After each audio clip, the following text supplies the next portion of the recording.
Making your own fan series is an insanely popular trend in the Murder Drones fandom right now, mainly due to a lot of fans wanting a season 2 and knowing we aren't getting one. This has led to dozens of projects popping up over the past nearly 2 years, dedicated to being tributes of or fan-made continuations to the series made by Liam Vickers and Glitch Productions that we know and love. There are so many, there is literally a fan-made fan series wiki, which has a page for Mark for Assembly on it, by the way, that you totally shouldn't go fill out, but but make sure that if you do put anything on a wiki page that it is factual, because you do not want to be spreading misinformation, and putting false stuff on a wiki page is really rude. So what exactly is a fan series? To put it simply, a fan series refers to a fan-made adaptation, continuation, or expansion of pre-existing media that is not made by a licensed creator that typically has multiple installments such as episodes or chapters. So wait, how is a fan series able to be made if they're using someone else's IP without being given permission? An IP, intellectual property, is something a company or individual owns all creative rights to.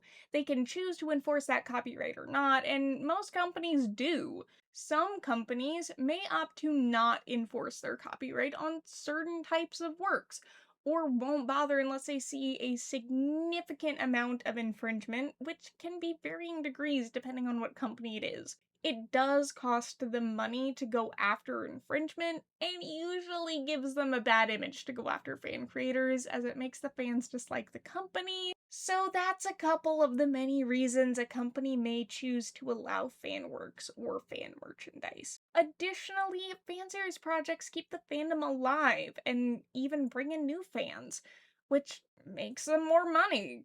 There's other factors here, like how much or if you can monetize a fan project, and what falls into fair use, like free fanfiction, but that would all require advice from a legal professional, and I am not a legal professional, so please do your own research. All of that out of the way, let's first talk about how they're made to better understand this trend that has enveloped the entire Murder Drones fandom, ranging from fanfiction, comics and manga, music, to even full-fledged animated series. A fan project is a collaborative effort between individuals, often including writers, artists, and more. Depending on the scale of the project, you may have a team as small as one person or as many as 100. All of these take months of work that most are doing for free. It's usually volunteer labor, and they're not guaranteed any sort of return most of the time. Finding paid fan project work is rare. It is usually only in the form of a commission that you'll get paid to make fan content. On top of that, these teams are run by amateur directors. Most people directing or making a fan project have never actually run a whole project before. They're fans who are biting off a lot more than they can chew, all for the fun of it. So what are people doing wrong? As I just said, nearly everyone is an amateur director, and I frequently see the fandom treating them like seasoned professionals, as if 90% of the creators aren't also trying to hold down a job on top of trying to get a bunch of people to cooperate and work together, and know next to nothing about the industry. The most common mistakes I see creators make are 1. Letting minors work on the project as well as adults. 2. Freaking out about drama. 3. Letting the fandom too closely interact with the project. 4. Announcing the project before they know if they can commit to it. And 5. Failing to actually direct the project. So let's discuss those mistakes, why you should be careful, and what to do. The first mistake: letting minors work on the project as well as adults. Firstly, a project always involves assembling a team of people who are willing to work together, and as much as I hate to say it, not everyone is in it for the right reasons. You shouldn't have minors on your production team. Someone could easily say you're manipulating children if you have them on your project and you're an adult, even if you aren't. On top of that, some of the people on your project could be doing things they shouldn't and harming other members of your team behind your back. Fanseries projects are private spaces, and they allow people a space to get close to their coworkers and discuss things in places you may not know about as the director, but will be held responsible for. You don't want your project to become a danger to your staff. Safety is a huge concern, and you should not allow your project to be a place for adults you do not know and minors to interact in private, especially since there are power imbalances. These are coworkers, not friends, okay? Coworkers. If that wasn't enough to convince you, having a minor do voice acting or animation work or any work at all, no matter how skilled they are, requires permission from the parents or legal guardian due to it being a type of labor, which gets into child labor regulations, and the parents may not be comfortable with their child working for adults, even if it's only volunteer work. Additionally, contrary to popular belief, Murder Drones is not a kids' show. It contains things that realistically a child should not be exposed to without parental guidance, like blood and horror. It can easily cause problems if you aren't given permission for them to work on the project or if they sustain psychological trauma due to anything that happens on the project or in the story you are telling. The second mistake: freaking out about drama. It is common and understandable. We all love to think a fan project is all sunshine and rainbows, but you're having strangers work on a project and you don't know who these people are or what they stand for until they're already a huge part of it. You cannot have a fan project without something bad being associated with someone working on it, or even yourself, due to the nature of the internet. The truth of the matter is that everyone sees you differently, including your staff, and the more people you interact with, the higher chance of someone having a bad experience. Some people have only seen you mad or on a bad day, while others have only seen you lending a helping hand, and those people who saw you only in bad moments will get angry and say mean things about you if someone mentions you because that is their idea of you. You will have to accept that is their opinion and you cannot change it.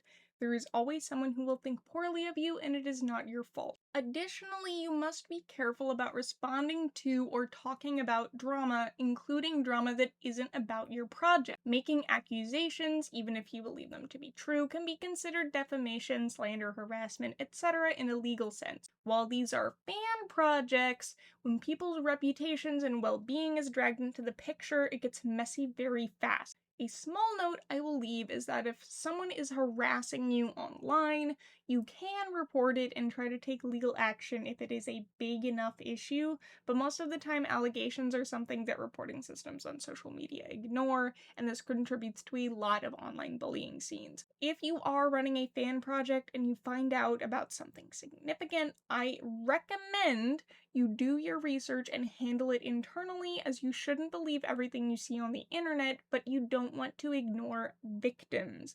It is also important to remember that some people are trying their hardest to become a better person, and that removing avenues for them to become a better person, all because they weren't one, will only ensure they don't. Every situation is different, so make sure you understand it the best you can. It is important that you get timestamps, see how long ago it was, what this person was like back then, see if they have changed. There's all sorts of things that you need to think about whenever you are dealing with this sort of thing, especially if money is exchanged, because then it is treated as a job and you can't just fire someone from a job. It is not always legal to fire someone from a job for something that they did that did not involve the job. So please look up your local laws or whatever laws apply to you and avoid getting into legal trouble involving a fan project, because you don't want to have to explain to a lawyer that you were doing something with someone's IP that you do not own. And for everyone out there who is not running a fan project, all of that I just explained is why we don't come out and say like, oh, this person did this person did that, and blah blah blah blah, or I'm gonna fire this person or I'm gonna fire that person, because we can't. Hi, future Michaela here. I also wanted to mention that if you ever have to remove anyone from your project for any reason, you still have to credit them for their work if you post it. This is why even if somebody gets removed from a project, a lot of times their name will still be mentioned in the credits. And a project as small as a fan project may not have the resources to be able to redo parts that somebody worked on such short notice. The third mistake: letting the fandom too closely interact with the project. I'm sure many of you are part of a Fanseries Discord or community space. Even Marked for Assembly has one. These are very common and how a lot of different fan series projects interact with their fan bases and announce new videos, fan merchandise, casting calls, etc. I'll tell you why you probably shouldn't interact with them other than these announcements and the occasional chat message. Similarly to your staff being people you barely know and being strangers on the internet, your fans are strangers too. You don't know their intentions, and while they come across as liking your content, and that's great. We want to keep it that way. An awkward or uncontrolled interaction on a server like this can escalate very quickly, and you may say something you shouldn't have due to poor phrasing or just not thinking something through, and it could screw over your entire project. This may come across as paranoid, but I assure you it isn't. This is a legitimate problem. People can read your tone wrong or assume you're an awful person all because they caught you on a bad day. And also, not everyone who joins those is actually a fan. Some of them will have it out for you. Limit your interactions with the public and only interact with fans if you're in the right headspace to do so. Don't force yourself to respond to messages if you are already annoyed, and you ideally should have mods you trust to keep the peace who aren't behind the actual project itself to keep things from getting out of hand. As for fans, while that may annoy them, they have never been in your position, and you don't owe them words when you have already stretched your patience. Your fans are not your friends, and you cannot be the idol they're envisioning. Remember that. If anything goes wrong, you will be the one on the chopping block, as they will assume any problem is deeper than it really is. Your fans do not have any idea what is going on behind the scenes. They're just running with whatever they are given publicly. And if what you give them publicly is a bad interaction, they are gonna go full send on that. And 4. Announcing the project before they know if they can commit to it. We have all done this before. Announcing something far before we know our capabilities. This is one of the worst things you can do when starting a project though. Announcing it really early on before you even have promotional material or before you know if you have the capabilities to make it is gonna lead to a ridiculous amount of confusion. Not to mention just a headache in general. Here is a checklist of what to do before announcing your fan project. I can't really help you if you already have announced your fan project, but you can go down this list and see if you can sort some of this stuff out. Firstly, check and see if anyone else has a similar name for their project. If a project looks and sounds similar to yours, there will be confusion, leading to potential tensions and also people thinking your project is theirs or that you are stealing from them. Choose a unique name, acronym, or some defining characteristic of your project to ensure its individuality amongst the sea of fan projects. Secondly, check your storyline and characters. Do you have a beginning, middle, end, and established character concepts and designs that you are comfortable not changing and sticking with till the end? And by that I mean, do you have distinct designs that you think represent your characters and the story best, and do you know what all key events take place in the story? If the answer is no to any of that, you're not ready yet. Thirdly, is this something you want to do? I know that all of us get excited about starting a new project, but if you're not going to dedicate yourself to it and actually put something out there, even if it's smaller than your initial vision, you should quit while you're ahead. People get upset when you cancel something, and I've seen more than one instance of people stealing characters or trying to make someone else's unfinished project because of getting upset about it. So unless you are comfortable with handing it off, please consider this before making the commitment and announcing it. And lastly, the feasibility aspect. Many people start these wanting to make an animated fan series. That is kind of insane. I'm not gonna sugarcoat that. Animation takes thousands of hours.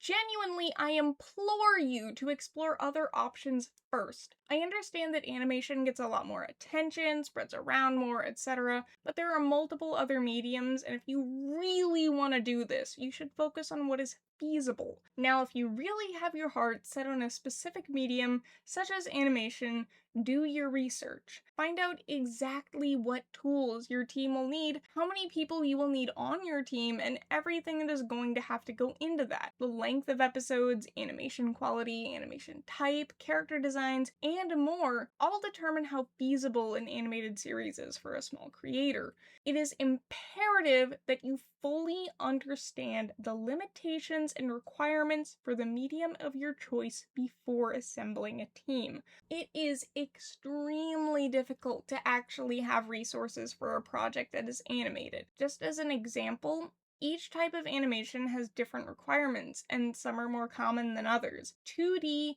hand-drawn animation requires a lot of line artists, cleanup, shading if you're doing that, and all those fun skills, while a 2D rig requires entirely other skills and being familiar with the setup, not to mention the rig. If you just hire a bunch of animators without thinking through what you need or a plan or knowing how all of those skills fit together, you can end up having multiple people on your team who aren't a good fit for the project. So please, please make these decisions before looking for people to bring on board. The last common problem I see is directors not knowing how to direct their own projects. You are responsible for maintaining everything: the schedule, the workload, the communication, the very structure of the project. You not only have to manage the media, you're managing your staff.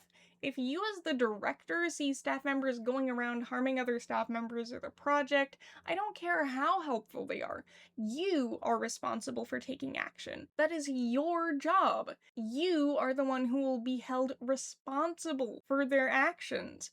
When you step up to that plate of being in charge, you carry with you the responsibility of making the entire project happen. It is a huge job, a headache of work, and all while you're making creative decisions, you're having to wrangle other people into working with a schedule while they have their own lives outside of all of this. Now, the worst mistake you can make as the director is not being lenient or willing to postpone or change something. This is why you shouldn't announce an official, concrete release date until you know if something can be finished by that day. The schedule and work aspect of a project is always the hardest because you have to get everyone working as a team, and communication is varying, and you may not hear from people for weeks. Having a backup plan or two in case someone has to quit or take a break or anything like that is a must. You have to learn to be both lenient and also to put your foot down. You are going to make mistakes, accept that there will be errors in your project, accept that there are things you cannot change and that you may lose out on things you liked, but the project is your priority and you must make decisions based on what is best for the project. You don't have to be rude to put your foot down though. If someone says they can't do their work due to an emergency, you should be handing it off to someone else. Your priority is keeping the project moving. It is not rude to take away some of someone's workload or to get another volunteer if someone needs a break. You don't have to fire someone over being sick or something though, okay? Additionally, while you may be in charge, your team is also supposed to be there to support you and give you feedback before anything is released to the public. They're your first critics. If they say something might be a problem, look into it. Stop it from becoming a problem later if it seems genuinely like a problem. Just because you look into it doesn't mean it really is a problem, but taking a second opinion and considering it is important. Stories are fun and all, but sometimes fresh eyes can catch something you don't that might be seen as problematic. For the last segment of this video, I'll go over some tips and tricks you can use to further entice your audience by talking about my animated fanfiction project, Marked for Assembly, for a moment. I'm sure many people have noticed I post images and teasers for the project quite a bit, and some may have put together how I avoid certain topics or that these images don't make much sense cohesively, and this is done intentionally. I don't want to give the plot away, but I want to make people interested, so by posting these images of seemingly unrelated subjects or of characters in various outfits, it gets the audience thinking about what could possibly have happened. This is all to make Marked for Assembly intriguing, while not spoiling the audience. I am able to do this because I knew the plot and timing of things before I started releasing these images. It is also helpful to release an announcement ahead of time for when a trailer or a big teaser is set to release to boost performance numbers on the post you want people to watch. When people are looking for it, the algorithm automatically considers it a topic people want to see, so people will see it. This is why companies like Glitch release so many teasers before episode releases. It notifies your audience when to look for it and also what to look for. Now, it is also important to post frequently about your project, but not too frequently. Post more around big releases and make sure to use consistent keywords. For example, don't have two entirely different interchangeable titles for your project. You can have variations or a shortened version, but always try to include them together in some way so people can find your stuff. For example, Marked for Assembly is actually a shortened version of Marked for Assembly Kensetsu Kuiki, or entirely in English, Marked for Assembly Construction Zone, which all contain Marked for Assembly as a keyword. Additionally, if your project is drawn, limit your color palette and simplify the art style, or else you will quickly lose love for it. Each line is time you have to spend before it's done. Lastly, a project doesn't have to be huge. You can do a single episode or only 3 issues or whatever feels achievable. You can tell a short, silly story in a single fan comic issue. Lots of people see big projects like Marked for Assembly and then assume they must do something of the same scale, even though that's not true. You and your friends writing a short story is preferred to you burning yourselves out over trying to sort out a dozen episodes. Anyways, I hope this video was helpful. Let me know any tips you have in the comments, and thank you for watching. See you next time!